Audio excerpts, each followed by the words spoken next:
Hello friends, welcome to Ambience kitchen. நம்ம கிச்சன்ல எனக்கு என்ன பார்க்க போறோம்னா ஜீரக சம்பா அரிசி யூஸ் பண்ணி வெஜ் பிரியாணி எப்படி பண்றதுன்னு பார்ப்போம். அதுக்கு முன்னாடி நம்ம சேனலை சப்ஸ்கிரைப் பண்ணாதவங்க சப்ஸ்கிரைப் பண்ணிக்கோங்க. அப்படியே பக்கத்துல இருக்கிற பெல் பட்டன் அமுத்திக்கோங்க. அப்பதான் நம்ம அப்லோட் பண்ற எல்லா வீடியோ உங்களுக்கு உடனுக்குடன் கிடைக்கும். வாங்க எப்படி பண்ணலாம்னு பார்ப்போம். ஒரு மசாலா ரெடி பண்ணிக்கலாம். அதுக்கு 2 டீஸ்பூன் மல்லி, 1/2 டீஸ்பூன் மிளகு, 1/2 டீஸ்பூன் பெருஞ்சீரகம், 1/2 டீஸ்பூன் ஜீரகம், 2 துண்டு பட்டை, 2 ஏலக்காய், 4 கிராம்பு, ஒரு அன்னாசிப்பூ, 2 துண்டு கல்பாசி, ஒரு ஜாவித்ரி, ஒரு பிரியாணி இலை, 8 போல் முந்திரி. இவ்வளோ சேர்த்து நம்ம ட்ரை ரோஸ்ட் பண்ணிக்கலாம். ரொம்ப எல்லாம் ரோஸ்ட் ஆகணும்னு அவசியம் இல்லை. ஜஸ்ட்டு சூடானால் போதும். சூடு பண்ணி நம்ம கிரைண்ட் பண்ணும்போது நல்லா ஈஸியாக கிரைண்ட் ஆகும். இப்போ இந்த பிரியாணி இலையை நம்ம பிச்சு போட்டுக்கலாம். ஓகே, மீடியம் ஃப்ளேமில் வறுத்துக்கலாம். இப்போ ரெடி ஆயிடுச்சு. இதை நம்ம மிக்ஸி ஜாரில் போட்டு கிரைண்ட் பண்ணிக்கலாம். ஓகே, கிரைண்ட் பண்ணியாச்சு. இப்போ இதை மாற்றி வச்சுக்கலாம். இப்போ ஒரு பேஸ்ட் ரெடி பண்ணிக்கலாம். 100 கிராம் சின்ன வெங்காயம் எடுத்து தோல் நீக்கி சேர்த்துக்கிறேன். இது கூடவே நம்ம பூண்டு சேர்த்துக்கலாம். ஒரு 7 பல் பூண்டு, ஒரு பச்சை மிளகாய், ஒரு துண்டு இஞ்சி, 1/2 கையளவு புதினா, 1/2 கையளவு மல்லி, கொஞ்சமாக தண்ணி சேர்த்து இதை நல்லா பேஸ்ட்டாக அரைச்சிக்கலாம். இப்போ அரைச்சாச்சு. இதை மாற்றி வச்சுக்கலாம். இப்போ நம்ம பிரியாணி பண்ண ஆரம்பிச்சுக்கலாம்.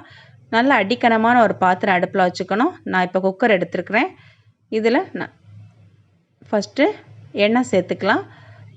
3 டேபிள் ஸ்பூன் ரிஃபைண்ட் ஆயில் சேர்த்துக்கிறேன். நீங்கள் எந்த குக்கிங் ஆயில் யூஸ் பண்ணுவீங்களோ அதை சேர்த்துக்கலாம். இது கூடவே 2 டேபிள் ஸ்பூன் நெய் சேர்த்துக்கலாம்.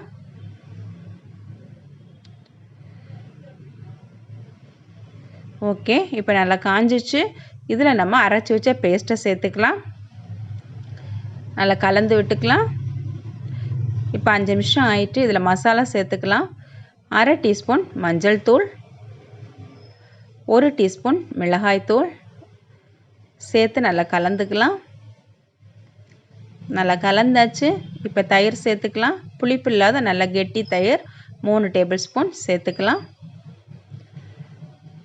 ஓகே, இப்போ இதை நல்லா கலந்து விட்டுக்கலாம். கலந்தாச்சு. இப்போ நம்ம காய் சேர்த்துக்கலாம். 1/2 கப் பட்டாணி, 1/2 கப் கேரட்,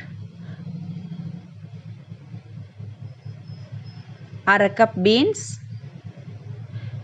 காலிஃப்ளவர் 1/2 கப் சேர்த்து நல்லா கலந்துக்கலாம்.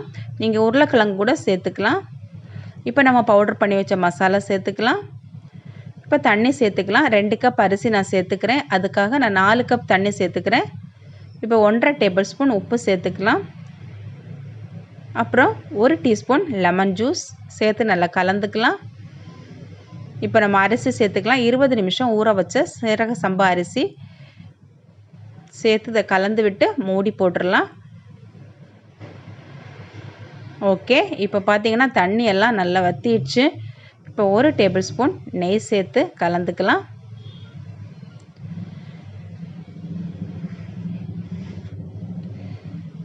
ஓகே, நம்ம இப்போ தம் போட போகிறோம். ஒரு தோசைக்கல் அடுப்பில் வச்சுக்கிறேன்.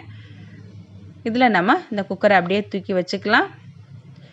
இப்போ மூடி போட்டு இதை 15 நிமிஷம் அப்படியே வச்சுக்கணும். மேலே ஒரு வெயிட் போட்டுக்கலாம். ஓகே, இருக்கட்டும். இப்போ 15 நிமிஷம் ஆயிட்டு. நம்ம வெயிட் எடுத்துக்கலாம். ஓப்பன் பண்ணி பார்க்கலாம். ஓகே, ரொம்பவே சூப்பராக நம்ம பிரியாணி இப்போ ரெடி ஆகிருக்கு. நல்ல ஒரு ஆரோமா, நல்ல பொல பொலான்ட்டு இருக்கு.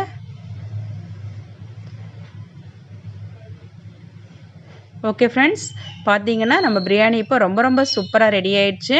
ஆனியன் ரைத்தா கூட இதை நம்ம சர்வ் பண்ணிக்கலாம். இந்த ரெசிபி உங்களுக்கு பிடிச்சிருந்தா அம்பியன்ஸ் கிச்சனை சப்ஸ்கிரைப் பண்ணி, லைக் பண்ணி, ஷேர் பண்ணி, கமெண்ட் பண்ணுங்கள். மீண்டும் நல்லதொரு ரெசிபியோடு உங்களை சந்திக்கிறேன். பாய் பாய்.